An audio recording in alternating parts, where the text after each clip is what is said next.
In this guide, I'm going to show you how to unlock the Five Zombies map in Black Ops 1 on PS4 and PS5.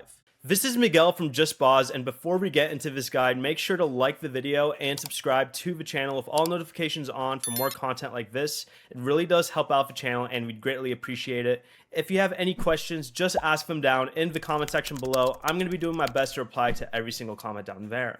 Now, normally 5 unlocks after completing the campaign, but you can also access it instantly from the main menu if you'd like. To do this, while your character is sitting down in the chair, repeatedly press L2 and R2 until you break free.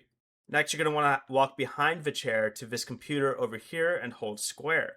Then you're going to want to type this exactly as you see it, free ARC space, then type unlock. Once you have this typed out, go ahead and press the enter button here, and you should see a message that says cheat enabled. Go ahead and exit the terminal once you're done and press X to sit down. Open the zombies menu and the 5 map should now be available. This command also unlocks Dead Ops Arcade. Before you leave, remember to like the video and subscribe to the channel with all notifications on for more content like this. It really does help out the channel and we'd greatly appreciate it. And if you did have any questions, just ask them down in the comment section below. I'm going to be doing my best to reply to every single comment down there. Peace.